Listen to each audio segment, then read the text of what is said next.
All right, welcome back to another episode of the Back to Square Quan podcast. Today is a very special episode because we have a very well renowned lifter and coach with quite an extensive sporting background. Currently, a world champion in powerlifting, but formerly a volleyball player and also a bodybuilder. Welcome, Bryce Lewis. Hey, thanks guys. Thanks for having me. No Yeah. worries.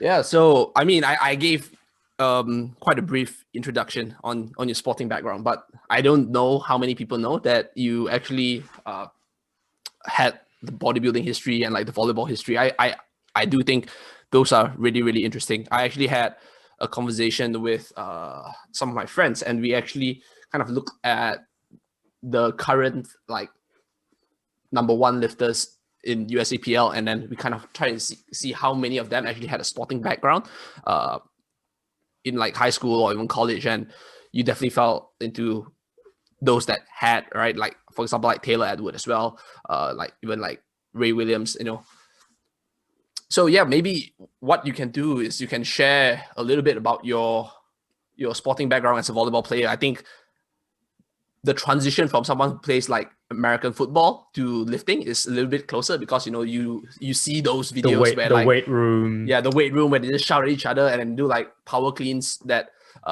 can And the combines. and stuff like that, but with like form that almost make CrossFit look good, so the transition is a little bit easier. But I Yeah. think people don't really know what volleyball training is like, and why do you even have to lift weights, when you're doing volleyball. So yeah, so maybe you can share a little bit about that to start with. Yeah. I started volleyball in 10th grade in high school. And I saw a tryout poster on the wall and decided, this looks fun. Let me try it out. So my friend and I joined, and it was really tough, but really rewarding. Like the entire time. Training was difficult. I don't think I've ever been gifted in the cardio realm, and volleyball is really demanding from a cardio aspect. And so that element was kind of always really challenging, but there's so much about volleyball to love. It's kind of, especially indoor 6-person volleyball, there's a lot of tactics, there's strategy, play is fast paced, it's athletic, there's high jumps, really fast swings, people get hit in the face with volleyballs. Like it's just, it's great. It's a lot of fun. And it's really rewarding. And I fell in love with being a setter early on, where you're kind of like integral in every play, and there's a lot of strategy, and you have to do a lot of communicating and stuff. It's just a lot of fun, and I still feel like there's a lot of lessons from volleyball that have transferred into probably not directly on the athletic side, but certainly on the mental side, just kind of approach to sport and dedication. Like I think it's true that a lot of people say you learn lessons about life through sport, and I felt like that was absolutely true in volleyball. But the training is really different compared to what we might see in football. Like upper body training is almost non-existent in volleyball. Even lower body training, like you don't need big legs to be a volleyball player. Most of these guys are 6 foot and taller, and training is more focused on explosivity than it is on, like brute strength or force production, as it might be in powerlifting. And so, yeah, it's just an entirely different skill base. Being a shorter player, I definitely had to jump harder than everyone around me, and just, do my best to kind of keep up with the other players. So if there's any element of transference, it's probably that. But I think I don't know, maybe the bodybuilding played a larger role of transference into powerlifting than the volleyball ever did. I guess. How did you, I guess, fell in love with the iron game, and how did you actually transition from volleyball into sort of bodybuilding? Because I know that before powerlifting was a thing, you were a bodybuilder. How did that sort of Yeah. transition from team sport to something which most people would say is like a very me individual work on my body and step on stage kind of sport? It's crazy how much of a role the internet played in all of that. Like, I finished high school and I planned to continue in volleyball, but I didn't, I wasn't like seeking out colleges to play volleyball. I wasn't genetically gifted for that sport. And so it's not, you can't do a whole lot at 5'6" with being recruited on teams or anything like that. But I did start looking around on bodybuilding.com for workouts to make myself be able to hit harder and jump higher and stuff like that. It's really, my knowledge of exercise science at that time was very minimal. It's like, maybe I'll go on 5-mile runs. Maybe that'll help me, let me just do what my coach was telling me to do in practice. Maybe that'll help me. And so I found the bodybuilding.com forums, found, the supplement section, the natural bodybuilding section, and really found a group of friends there who were kind of all training and trying to get stronger and sharing their own journeys. And this is kind of the genesis of a lot of the online powerlifting coaching scene that first started off maybe 10 years ago or something like that. Eric Helms and 3DMJ was born there, Civation, Mark Lobliner, Lane Norton, who else? Brad Schoenfeld. There's one more I'm thinking of, the Diet Doctor, Joe Klemzowski, like kind of the start of online powerlifting, online bodybuilding coaching started there. And I just kind of joined in and thought, this is fun. Let me try this. Let me try to get stronger or try to get bigger. And then it turned into more of a love for the iron than the bodybuilding. Sorry, the iron than the volleyball, and just slowly phased more into that. Started researching competitions, found a competition, and ended up doing bodybuilding for a few years. And it was really the online community that kind of spurred my education, my interest, and ultimately how I found powerlifting as well. Yep, that's all really interesting. And like, I think having someone share their origin story, like the superhero origin story, is quite important, because we come from different place. In our introductory episode where we film, I said that, I have a very similar origin story to Bryce Lewis. I started lifting because of volleyball, and then I'm doing powerlifting now. But the big difference is that I'm nowhere close to being a world champion, but it doesn't really matter to me. But it's like, you might start from the same similar sport, or you might start from a different sport, but we can end up very differently, So, when I was starting out, right, it's similar. I went into the interwebs, look for how can I improve my volleyball performance, and then found upon, oh, cool, if you wanted to jump higher, maybe you should do some resistance training for your legs just to make it stronger. And then that's actually how I started lifting weights. Contrary to popular belief where the bros go into the gym and do chest every day, I actually started squatting first. So that was how I transitioned. And at the end of the day, falling in love with iron more than volleyball. And I think it was also slightly better because where I was in Malaysia, our courts are all outdoor, and we have quite crazy weather. But whereas the gym, right, is rain or shine, as long as you can get to the gym, you can lift weights. So I think that was a big factor for me as well. And you're right, the internet does play a huge role in the coaching scene, even back then. Right now, it's the role the internet plays is for everything, not just coaching in general. Just everything in general. Is huge. And for yourself, when you transition towards being a bodybuilder, I think a lot of times you would see, looking at how the internet evolved, there's more hostility then. Sorry, more hostility now, whereas back then it's cool, right? Everybody, we are in this club together because, I'm so glad I found someone that has this interest, which might seem weird, it's a small niche little cult. Yeah. That everyone goes to. Yeah. You just unknowingly went into this, found your group of friends, or and then right now everybody's I don't want you to be a part of my tribe. So perhaps you can talk a little bit and share with us your experience, with when you transition as a bodybuilder. Surely being like accepted into the crew, was there like what is your like rite of passage, or is there anything that is your initiation moment where Yes. you say, cool, I am finally gonna make the smartest decision in my life and start posing in trunks on stage with artificial tan, right? What went through your mind? Yeah. What made you decide to pull the plug on that?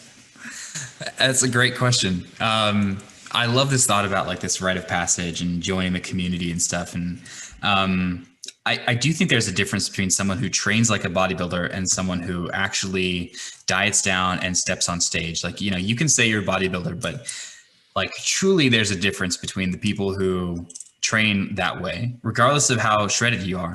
And if you take that next step and get up on stage, you buy the posing trunks, you try them on, take the weekly progress pictures, send them to your coach, all that kind of stuff. It's totally different. And if there is a rite of passage, I think it's that first competition, regardless of how well or poorly you did, you made it all the way to the end. And I do know a lot of people who started a prep for a bodybuilding show and never finished it, and so it's one thing to kind of get out the other side and get on there. It was some novice competition in Northern California that ended up going to, and I still remember it fondly, and all kinds of stuff went wrong, and I was not very lean, at least compared to like the standard that people today are. Like, it's unbelievable how even novice lifters have shredded glutes. Like, it's blowing my mind. And you learn a lot on the way, but that's definitely kind of that rite of passage before you get accepted. I'm not sure what getting accepted really means. Because, people treat you basically the same way, whether or not you were before or after. But yeah, there's something different there. Yeah, I think it's like that whole aspect of that internal perception on, oh, I'm part of something now versus I'm kind of getting there, but not really. Like for me to sort of call myself as a powerlifter, and I do remember this, it's like, oh, I'm in training for powerlifting, great. But I wouldn't call myself a powerlifter per se until I actually ended up doing like my first ever meet. And it's kind of, and I tell people that, like other powerlifters who are more experienced than me, and they're like, oh no, it's fine. Like, you're still part of the crew, but internally you're kind of still like, oh, I'm kind of with the group, but I'm that odd one out who doesn't take that jump or that leap. And I think, I guess a lot of novice bodybuilders, powerlifters, or even CrossFitters, I guess, do kind of feel that. We see this, right? Like in the general population, for example, people would go to CrossFit gyms and they would call themselves, I'm a CrossFitter, but you kind of, but you train like a CrossFitter, but you haven't really took that next step to actually go for like a full WOD, or like try to beat that time to maybe qualify for your local games or something like that. And I think that's always a very interesting sort of dynamic, I think, internally for someone. Competing in CrossFit is a whole different animal, by the way. So most people may not know, but I actually did one CrossFit competition. And I'm glad I didn't make it to the next day because I was just wrecked after day one. Like you have there's like some research out there showing right now, like, cool, right? Cryotherapy probably impedes muscle growth and like adaptations, but when you're a CrossFit athlete and you have multiple competitions back to back, you want all that ice water you can get, right? You want the cryotherapy. I don't care about muscle gain because the next day I feel so sore. I have CrossFit coaches coming to me asking, what do you think? How should I do it? I said, like, yeah, just go ahead because you feel absolutely sore. Competing in CrossFit is a whole different animal. So yeah, sorry for cutting you off, Bryce, but yeah. No, that's okay. I watched a fascinating documentary about the CrossFit Games at some point, and they show like this kind of behind the scenes of like the aftermath of the competitions. And like, I had no idea they were back to back. And, you just like, these athletes are so beat up by the end of 4 straight days of competition. It's unbelievable. And not to mention, training to be competitive at CrossFit is dramatically different from like training in the style of CrossFit. It's like 3 times the workload, and you have like 3 times the number of skills to learn and stuff. Like my heart goes out to the people who really want to be competitive at CrossFit because there's an insane amount of demands put on them, and you think you've got a dozen skills ready, and then they're like, well, we're doing deep water diving today, so have fun with that, guys. Or whatever the case may be in the CrossFit Games. And so they're always bringing new things on people. Yeah. And the thing with like bodybuilding and powerlifting, at least, I feel like that every sport would have its mental challenge. And I know you're big on the mental aspect of stuff, but I think for yourself, I think the mental aspect of volleyball is very different. Like, you cannot prepare for every single outcome because, one, it's a team sport. You can handle yourself, and even as a setter, right?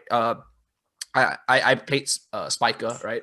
So as a setter, you would know that it is so important for you to actually set the ball right, And the reason why I play spiker is because in Malaysia I'm quite tall and I cannot set, right? Like, I'm the kind where it, like, always brute strength, which is great for spiking. Just see the ball high enough, smack it right down to the other court. But for setting, your brute strength doesn't actually help you there. And for yourself, it's like, cool. I think the setter also doesn't get like enough credit, because when you set up for a really nice spike, and the spiker, if they makes it, to get like, oh my gosh, that spike was amazing. But dude, like, if the setter cannot set that, the spiker will not be able to hit the ball. So for yourself, like, as a set, like in volleyball, being a setter, you can control yourself, but there are other factors you cannot control. You can't control how your teammate would hit it, whether they'll make the jump or whether they'll trip, or you can't control what the other team would do, But when it comes to like bodybuilding and powerlifting, it is a very, very controlled element. Like, there are, you're going to squat 3 times, bench 3 times, deadlift 3 times, Bodybuilding, is that, cool, I have this set of poses that I practice. I step on stage, I execute those set of poses.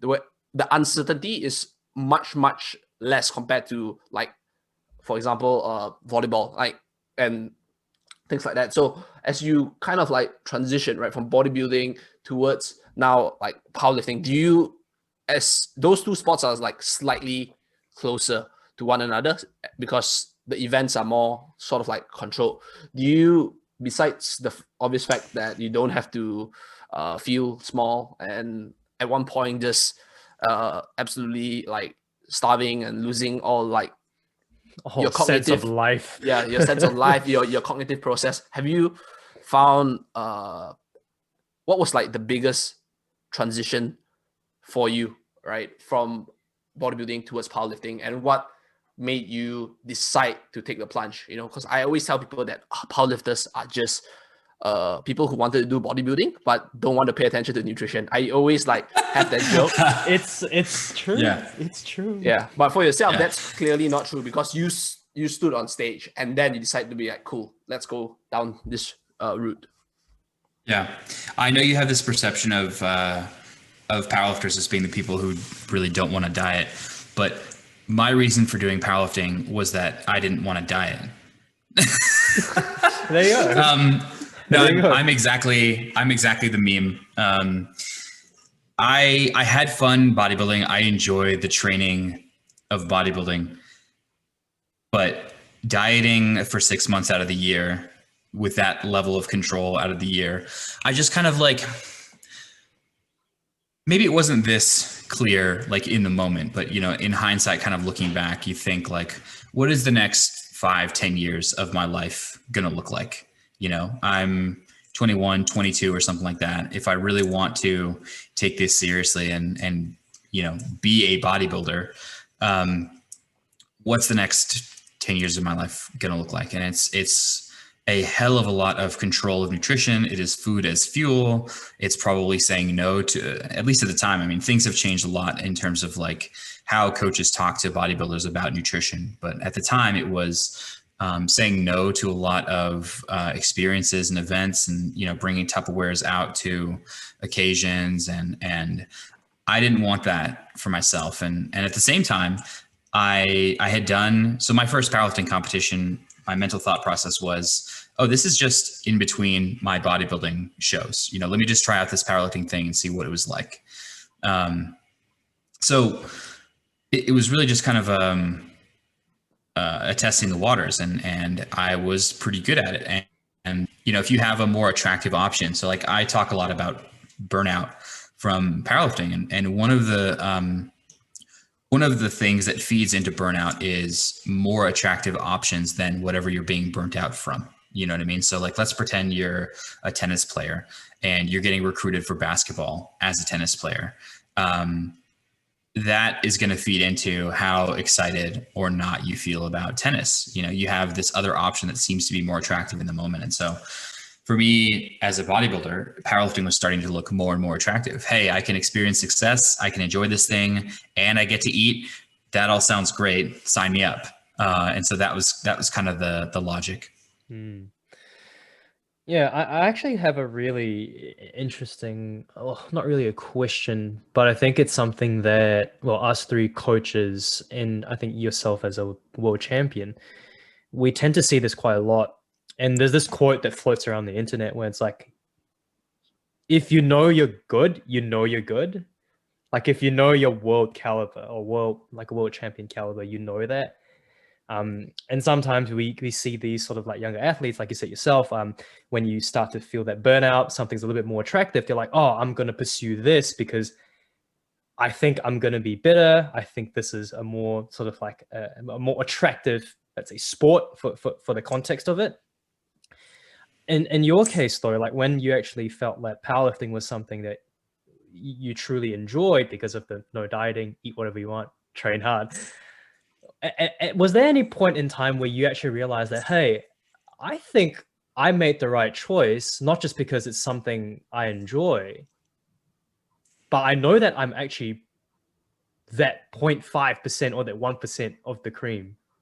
I'm not just another bodybuilder or another powerlifter, but I'm actually really damn good, like world level good. Like, has that ever crossed your mind? Like when you decided to take that plunge, or was that maybe one of the reasons that you were like, oh, actually, this is the right choice to take the plunge because I am really good?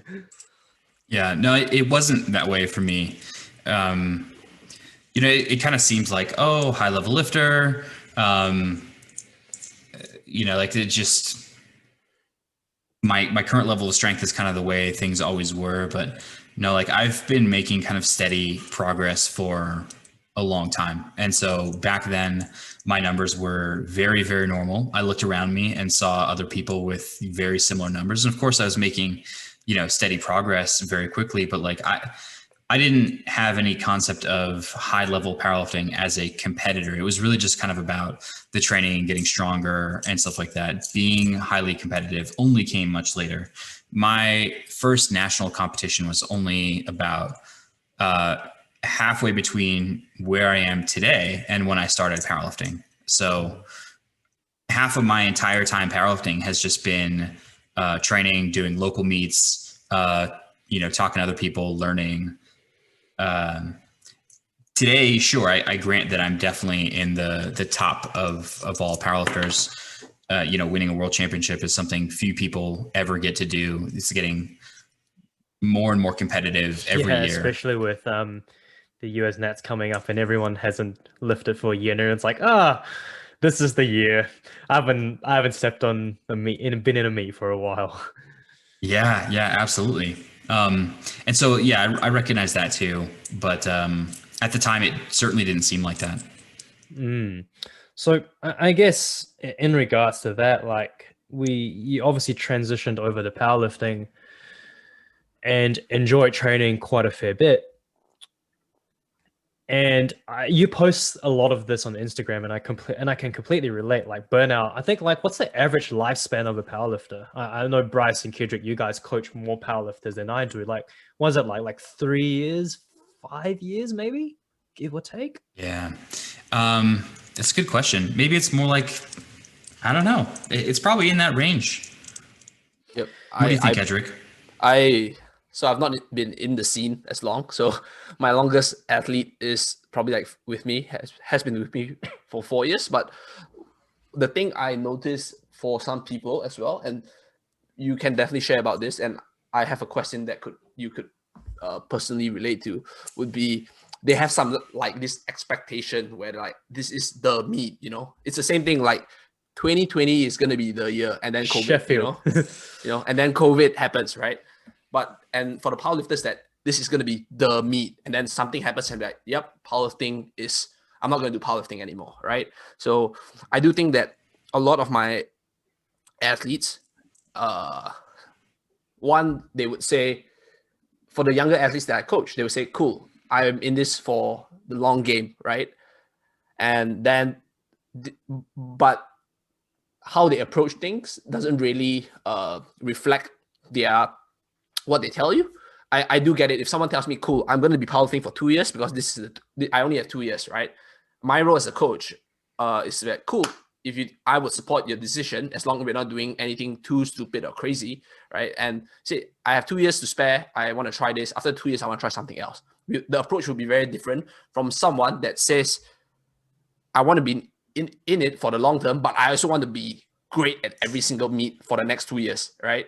So while they both might have the same feelings on how they would feel in that 2 years, but the way on how you coach them would be quite different. So I find that not actually being able to manage your expectations would often lead to burnout, because you feel like whatever you've been doing is it's actually not worth it anymore, because one, powerlifting, we don't have financial incentives and things like that. It's actually not that appealing because you're not actually like shredded and stuff, I mean, for the most part, right? So burnout, the average, I really cannot pinpoint a number, but I would say it's around there. But for your case, it's very different, because you were not born out 105 champion Bryce Lewis. I mean, I sure hope you're not born out as a 105, right, baby? Because that would be a really big baby. That'd be rough. So you had this period where you were a 93 kilo lifter, right?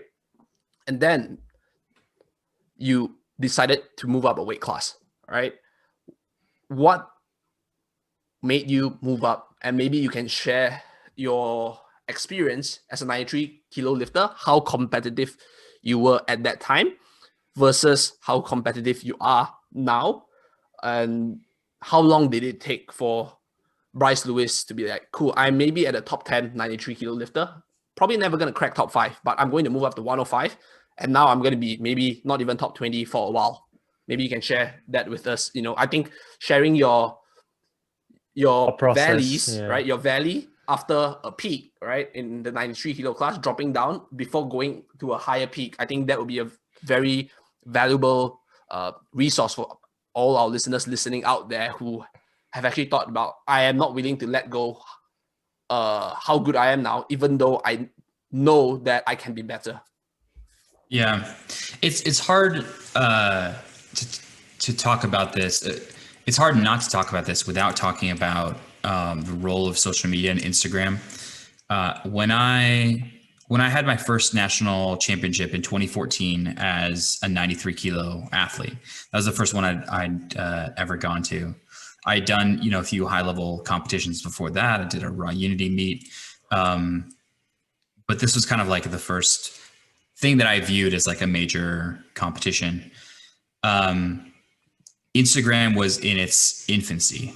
And so you don't see the top 105s, you don't see the top 93s posting their training on a regular basis. Occasionally people would post videos on Instagram, but there wasn't the same type of sharing culture around lifting as you see today. Now if you want to, like, say you look at a list of the roster of who's going to USA Powerlifting Raw Nationals, choose any name.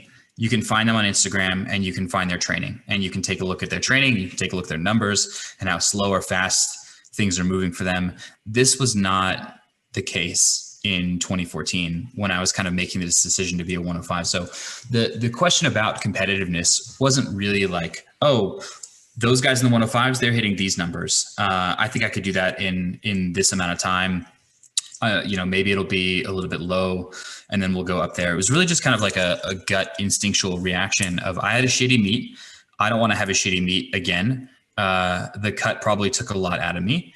Maybe we'll go up and see what happened. And my coach thought it was not a good idea at the time. We talked about it afterwards. I've since changed his mind on this about, people going up in weight and also increasing their Wilks score or whatever the coefficient you want. But at the time he was kind of like, yeah, Bryce, try it. But in the back of his mind, he was kind of thinking like, he'll learn. He's going to see that, he'll be a 93 kilo lifter. It doesn't work that way.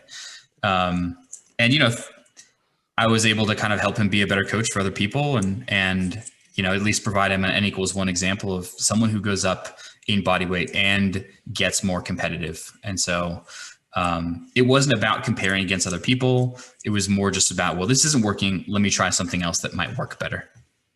So what you're saying is basically Eric Helms is human and he can get things wrong, right? that's what Kendrick needs to know. Because obviously Kendrick's like, there's chinks in his armor that I can exploit while I'm doing my PhD.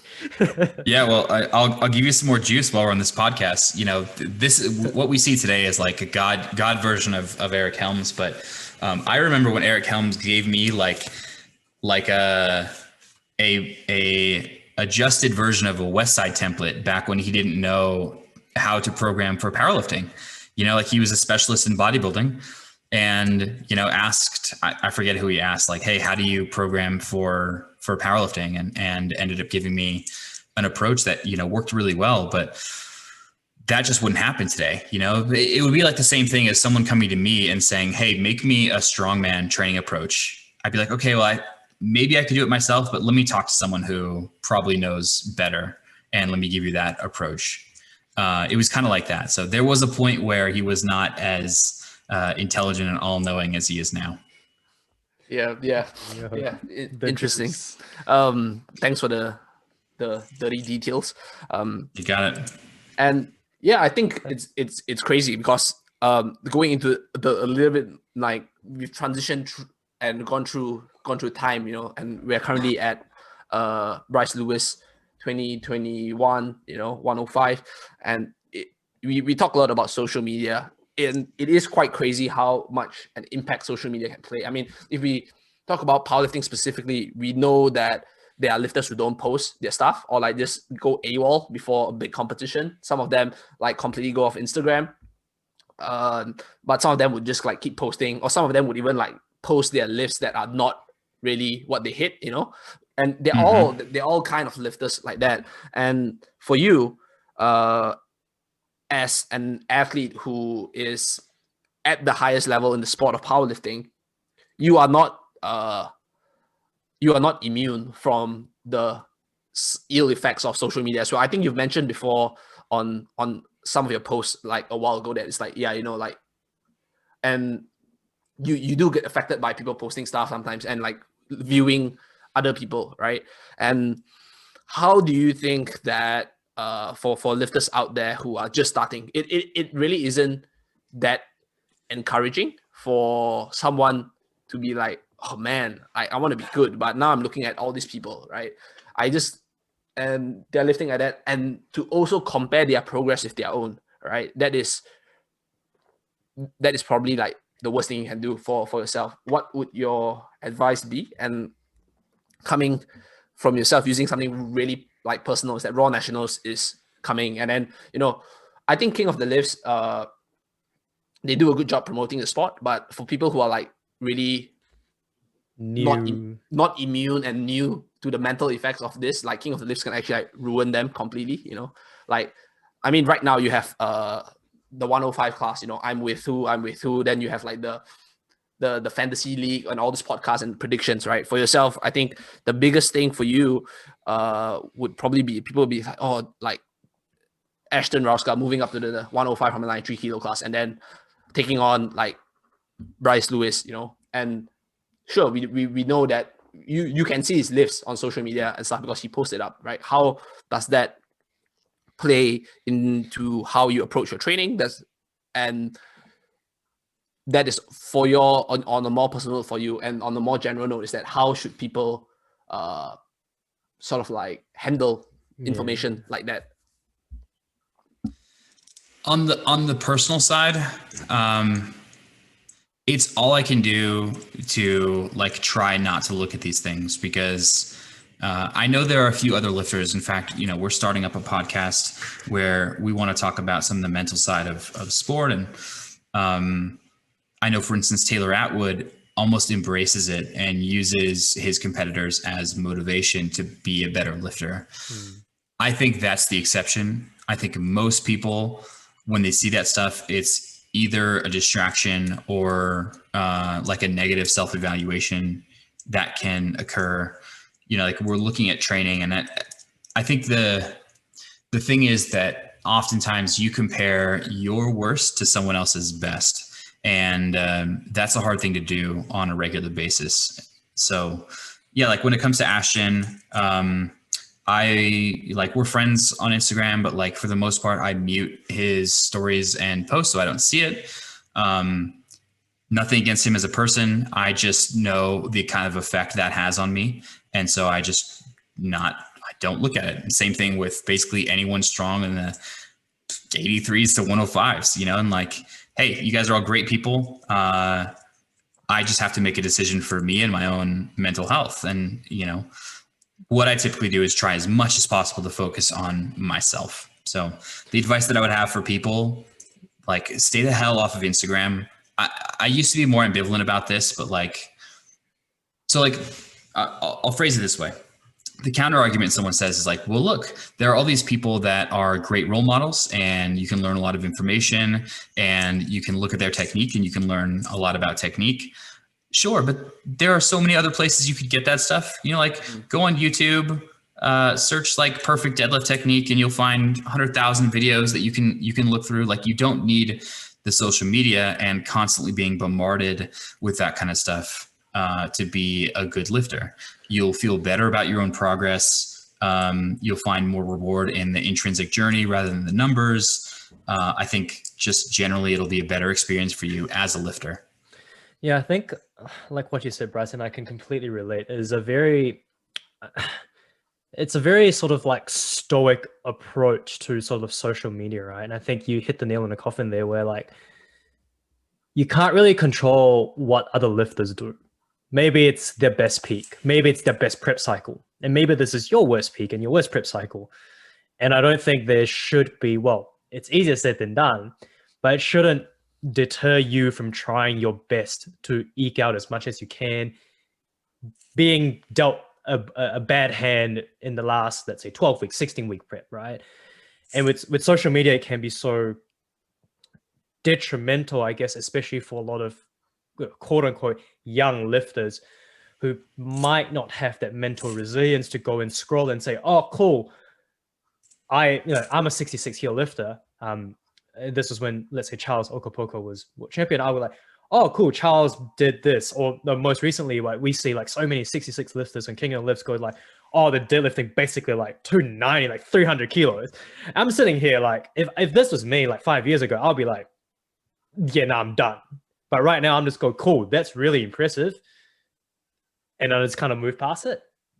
And I think a lot of younger, well, again, like in air quotes here, if you're watching this in video form, younger lifters need to kind of potentially take lifting, especially if they're if they want to make it a more competitive thing, a more stoic approach, because like Kedrick and you talked about, Bryce, powerlifting and bodybuilding, it's not like volleyball. It's a more individual setting. I think the struggle there isn't to kind of say, oh, is my teammates going to show up today and give me the best set so I can make the best spike? It's more so, can I show up today and not have social media hinder my last day of my peak, where I'm going to be squatting my RPE 9 and all of a sudden I scroll past social media, I see someone taking my intended RPE 9 for 5 reps. And I'm like, well, fuck this. Like I'm that RP9 doesn't really matter anymore. And I think that is a big thing. And how would you go about, obviously you're a very high level coach and you talk a lot about the mental side. How do you think would be, or what are some good approaches to sort of, or maybe tips or actionable steps that people can take as a lifter to say, use social media as a tool, as social media, but not have it be such a big thing to a point where it's actually a hindrance to your performance, but rather just staying connected? Like, do you have any tips with your lifters? Yeah. So what we've been talking about is essentially upward comparison. So comparing to people who are better than yourself. If you ever want to feel good, you can engage in some downward comparison, which is comparing against all the people who are worse than yourself. But we don't typically follow a ton of people who are worse than yourself. So you only ever get the one side of the equation. You know, like this is one thing that social media does primarily in beauty and stuff. You know, like all we see is perfect lives and perfect bodies and things, but we're just taking that and applying it now to the strength side of the equation. So limit what you see. Remember, you control the flow of the information. You control what your eyeballs see ultimately, and you get to decide. And essentially just have a little bit of awareness as you're scrolling. If you're scrolling and you think, oh, this doesn't make me feel good. Don't just kind of leave it as is. You know, you get to decide, maybe I shouldn't look at that again. Last night we were watching an episode of Handmaid's Tale, and there's about to be some torture scene coming up. And I just got up and I thought, you know what? I don't want to watch this. This sounds like not a good use of my time. You know, so just as you're engaging in social media, just have a little bit of awareness about what you're interacting with.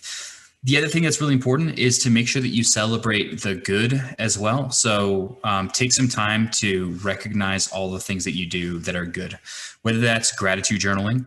And, you know, just sometimes I have people write down 3 things that went well during the session, or one thing that they really like about their technique or something like that. Or, you know, every training cycle, like make sure that you take a look back and see the rep PRs, just basically kind of appreciate your own journey. It can be very easy to just let that stuff go and slide and say, oh yeah, well, it doesn't matter because so-and-so just did 290 on their deadlift. Bring it back home and make sure that you are looking at what's actually going well for you. That can be really important too. Really good. I do think something that just came to my mind is that I don't think I know any, and I'm open to being wrong and corrected. I don't think I know of any top level powerlifter who started powerlifting looking at social media and said, cool, these are the people like that. I'm going to keep, because of this, I think I can do this and become better. Like, I don't like their fixation on certain numbers done by other people. They don't like, cool, because of this, I'm going to be a powerlifter and I want to be a world champion. You know, it's funny you say that, because that's how I started powerlifting, and now now to kind of going through that journey, I was like, ugh. I used to think, oh, I could probably do the world record, but like right now I'm like, nah, that's never going to happen in my lifetime. Yeah. And I'm content with the idea of I'm never going to be a world's competitor, but yeah, I think I'm content. And a lot of people need to be that way, I think. Definitely. I think that, you know, people who always think that, oh, I'm going to be a world champion, right? Like, I'm not sure how many people who just started lifting and say, I'm going to be a world champion, actually end up being a world champion. I don't know. Like, I think it's quite funny because now you can like draw a comparison. And I think there's studies out there that actually show that people who want to go into politics actually become the worst like leaders, like the worst politicians, you know. But I think there's studies out there that people who actually doubt themselves to have leadership qualities actually become really good leaders. Kind of like reminds me a little bit about like, yeah. And when you start out as a young lifter and you say you want to be a world champion, I do think that pressure, that enormous pressure that you're putting on yourself right at the start would just absolutely crush your dreams, because like you said, you have burnout. And then at that moment, you're kind of evaluating the rewards you reap from powerlifting, which is my ultimate reward is to be a world champion. It's like you play a Final Fantasy game and you need to find that secret weapon at the last, you know, like there's always this like level 100 weapon, but it's not like something where you can craft, but you have to find it. But you don't need that weapon to win the game, right? But if your goal is to only find that weapon and you can't find it and you don't finish the game, you're literally like, cool, right? I don't actually defeat like Sephiroth or whatever the last Final Fantasy boss there is. So I do think that coming from a place of I think like what you said, introspection is really important. Looking at how you, if there are certain things that make you feel a certain way, I think it makes you feel a certain way for a certain reason, and then it's not. You shouldn't just say, all right, I'll just sweep it under the rug. But if it makes you feel a certain way, you kind of like reflect, why is it making me feel a certain way? And then from there, you can kind of like build on from there. And it's interesting because now that we kind of like talk about your how you approach certain like thought processes for yourself as a lifter, and you also shared a little bit about what you tell your athletes, so do you find a difference? Because from what I'm gathering is you use a very like soft approach, right? And I understand this is a general approach, right? But do you sometimes use like a harder approach with some of your athletes? Like, nah, right? I mean, like sometimes you just, for lack of a better term, you just gotta suck it up and know that this is never gonna happen, right? Because I have had athletes like that, and obviously it's very different because after trying, like, let's say the soft approach for 5 times and the person is still like, cool. Every single time the person tells me, I feel like I'm not progressing, they say, why? Because so and so and so is doing this. And 5 times in a row, he would tell me so and so is doing this. And out of 3 out of 5 times, 3 times would be the same so and so, the same person. And you're not getting towards that person with the soft approach. Then do you take like maybe like harder approach at certain times with some of your athletes? I haven't been in that situation to need to take that harder approach. Like I can envision how that conversation would go. Like, look, I don't give a shit about what that person is doing. It's absolutely irrelevant kind of information. But I do think that a really important role of a coach is framing expectations of progress. What is good? What is bad in terms of expectation for progress? How do we navigate that? Because if all you ever see is people making 20 kilo PRs on just their squat in training cycles on social media, you come to expect that that's the norm for you, when that may absolutely not be the case. And so one thing that coaches need to do is just kind of set the expectations of like, how much progress do we really expect? And so very early on when people join us, it used to be the case more, but we still see it sometimes. People ask, how much progress can I expect to make? And that's kind of our first input to have this conversation of, look, it's really variable. We don't know you as a lifter. However, something in this vague ballpark, influenced by tons of factors, we're going to focus on you and make decisions as we go along. Take it or leave it, essentially. Like no guarantees for progress. Establishing that, supporting the athlete to the best of our abilities helps prevent those kind of things. But you will nevertheless get people who are disappointed by looking at their friends progressing faster than they are. And those are difficult conversations to have. Like it's certainly not easy. Do you like ever use yourself as an example of certain times? I think you are like the best example to use because you are, like I said, a high level coach and also a world champion. Do you ever use yourself as an example, be like, cool, right? There are times when I'm not as good as my competitors, right? And obviously not from the perspective of trying to like toot your own horn, but like now this is where I am. And how I came to terms with that was using this set of tools. Maybe it's useful for you. Have you ever used yourself as a personal example with the athletes that you've coached?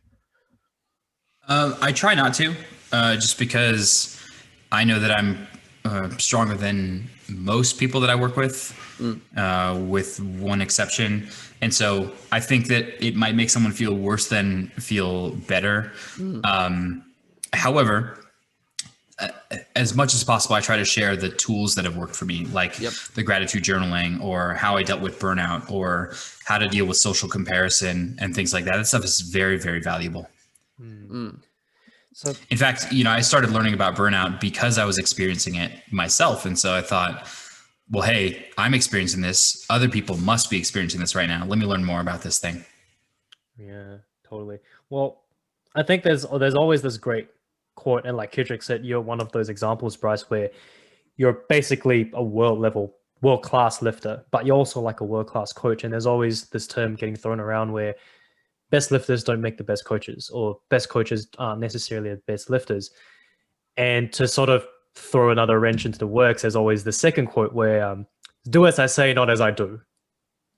Right? How do you, and for those who are still figuring out who coaches Bryce Lewis, Mr. Eric Helms does, but how do you figure out Or is there a point, or do you still do this, where you would have certain attributes being Bryce the lifter and having that crossover, like a Venn diagram, like a gray area being Bryce the coach? Because I see this personally, like I would tell my athletes to be like, okay, cool, like you missed the top single last week. Don't worry about it. Why? Well, because you broke up with your girlfriend. Like I don't expect you to hit that number that you wanted to hit, which is fine. But then when I go and hit my top single when on my own training, I'm like, oh fuck, I missed it. I'm like, shit. Okay, I'm like, okay, I know that I'm sick. I know that I'm going through stress. But I need to somehow miraculously tell myself to say that's okay, which is a much harder thing to do than telling someone else to say, hey, you're stressed, it's fine, versus telling yourself, hey, you're stressed, it's fine. It's like a completely different thing. Do you feel like there's some overlay in those attributes that have between Bryce the lifter and Bryce the coach? It's always very interesting. Yeah. I sympathize entirely with what you're saying. It's so much easier to tell other people the right thing to do than it is to tell yourself the right thing to do, or to give yourself perspective or a little bit of grace or anything like that. You can be so much harder on yourself than you can be on other people in your role as a professional trying to help someone. It's important for me to keep these roles distinct to the best of my ability so that I do a good job for them. So this kind of manifests itself in a lot of different ways. So number one, whether or not my training is going well, I need to do the same job for athletes, so I can't let bad training affect what I do for athletes. I can't program for athletes the way that would make me strongest just because it makes me strongest. So like that was an early lesson I had to break. Like, not all athletes need low training volume like I need. Let me go ahead and adjust that. And making sure that I'm kind of technique agnostic, that there are many different ways to achieve high levels of technique that are very different from the way that I personally lift. So figuring out what is ultimately best for the athlete exclusively is individualization. It's not how to make people like Bryce, it's how to make people their own best. And so that was another way that I had to kind of separate coach from athlete. But I think you're talking about this other way of going the other way, of taking lessons that you've learned as a coach and applying them to yourself. I was just talking with Sean Noriega about this yesterday. I feel like if I was a dumb athlete who knew nothing about programming, I would be a better athlete. And that oftentimes a lot of the knowledge that I have as a coach interferes with my ability to just like be dumb, put a weight on the bar and lift it, and not think about technique as much, or programming as much, or anything other than, heavyweight, go lift. I feel like it would be simpler that way. But you can't go back. You can't uncork the bottle. Recork the bottle. Yeah, or you can't put toothpaste back in the tube or something like that. Right. All those. All that. It's definitely interesting as well. Like at the end of the day, I do think that like the psychology of an athlete plays such a huge role. Everything we talk about, you do fall back to the level of like psychology. If my baseline psychological level is like, cool, I'll just put the bar or put the weight on the bar and lift, then you feel like you'll be a much better athlete. But the big question is that whether you would even think that way if you, right? Because you might not even be able to think that way, because like I like this like philosophical quote where they say that a man cannot step in the same river twice, because after the first time, neither the man nor the river is the same, right? So you can't actually like say, yeah, who knows? But unless in a counterfactual possible world, you probably would never know.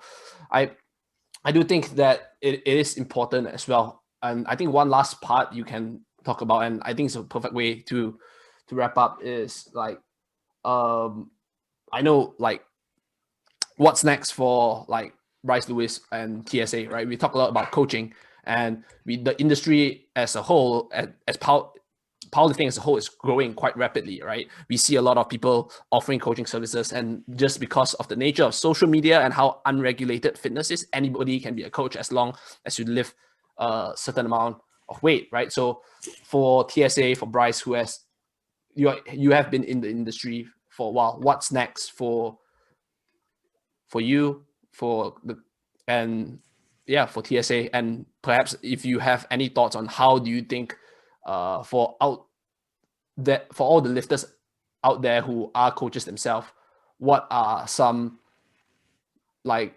practical tools and tips to be better coaches? Because obviously I do hope that every coach out there, this is my idealistic me, is out there to improve the powerlifting industry and the community, not to make a quick buck off someone who is ignorant. So yeah, maybe you can just share a couple of your thoughts on those matters. Yeah. On the TSA side, we're looking at launching a new type of coaching for people that I've been semi-resistant to, like a lower cost, more generalized programming for, ever since I started TSA in 2013. But I think I've gotten to the point where I can do it right and provide real value for people. So I've been working feverishly on that. Not a whole lot to say until I am a little further along in that. But I'm really optimistic. And I think that a lot of the templates that we see people run are just far too generalized. And I want to try to solve that in a really meaningful way that helps a lot of athletes, while at the same time making it more than just programming. There's communication, there's kind of motivation and community and things that, if I was in that situation, would be important to me as a person. So that's the goal on that side of things, along with kind of some continuing education. For me as an athlete, a lot kind of depends on how things go at nationals in a few weeks. If I win, then the goal is world championships, depending on what happens with USA Powerlifting and the IPF. But if I win, I'll be on cloud 9 for a while. It will be an insanely uphill battle, and I think it'll be close. And I'll absolutely do my best, but we'll see what happens. All I can control is myself, However, if I lose, I think I might want to diet down to 93s, and I haven't been below 225 for a few years now, and I'd like to be leaner for a little while and see if the added muscle mass I've built in the last 6 years or so has an effect on me. So just a little different challenge, especially, with some time to kind of rebuild and reframe goals. And then as far as advice for coaches and stuff like that, so I think of science when science first started out, and science was largely like a singular effort of one scientist poring over tons of books and trying to figure out, things that are true about the world, like these kind of stories of Galileo and Copernicus and Da Vinci and things. And we know science today is very, very collaborative. I would be interested in seeing more collaboration in powerlifting coaches to do better for athletes. I think each powerlifting coach has a lot of insight that they've picked up from their experience working with athletes, but doesn't really ever go anywhere other than the, 20 to 70 people that they end up working with at a time. Whereas I think perhaps powerlifting coaches could put their heads together and really make things better for everyone as a whole through some kind of collaborative projects. 100%. I'm completely on the side of collaboration as well. I've had conversations with like Mike T in the past, and we just talk about stuff on how we can collaborate, it's essentially problem solving. And like, I know that you're part of like some like master class group or something, but when I had this conversation with Mike T, we are literally just thinking out loud, like, cool, what, like, these are certain things that we have, right? What are possible, right? Solutions to it. And I think that's really valuable, and yeah, definitely looking forward to having more of that amongst powerlifting coaches. I mean, between like your coaching company and my coaching company, I think, and a lot of us, we can definitely help improve the community better. And yeah, so one last question before we do it to close up is, if you could take a lifter, right? For example, if there's a new lifter who wants to be good at powerlifting, right, or maybe even great, right? Take it all back to square one, right? What would be something you would say this is what you should be focusing on if you want to be good or great? Mm-hmm. All right. So I think the modern trend for powerlifting is geared very much toward a high amount of competition specificity and not a whole lot of focus on accessories. I really benefited early on, and I still advocate for lots of non-specific hard bodybuilding training. Like, spend your early time when you have all the hormones at your disposal, like just getting big, because it's going to raise your ceiling in the long run. You can spend all the time you want learning technique down the road. You can spend all the time increasing specificity and increasing frequency and things like that down the road. But like, just go hard on leg press, dumbbell bench, machine chest press. Like, get huge for a while. Basically be a bodybuilder for the first year. Yeah. Basically. Yeah. And like, coaches even say that right now, but when they go to program for people, it doesn't look like that. You know what I mean? So there's still this disconnect that we see. So I think those types of things are really valuable for a lot of people. Yep. Yeah, I think so too. But from what it sounds like, it's like Bryce Lewis 105 might go to 93, might do bodybuilding, might go back to volleyball, come full circle, right? Come full circle. Sounds a little bit like that, Bryce. Yeah, if I get to 93, guaranteed I'm playing some volleyball. Oh, yeah, there we go. Yep. Yeah. So yeah, thank you very much for your time. I really appreciate having you on, and I think our listeners would benefit for sure greatly from it. And yeah, it's great to hear perspective from a coach, a lifter, and someone who has done both at a high level. So yeah, thank you very much, Bryce. Before we close, I know for those that, I mean, most of our listeners would already know where to find you, but for those that do not, what is the best way to get in touch? What is the best way to find you? So our website is thestrengthathlete.com. We got coaching there. We're actually temporarily full on weekly coaching for a little while, but we'd be happy to work with anyone over 10 to 12 week training cycles. And I post a lot of random musings and stuff like that on my Instagram at Bryce_TSA. All right. And that is all for today's episode. So for all our listeners out there, don't forget to like, share, subscribe, on whatever platform you're using, and we'll catch you all next time. Peace.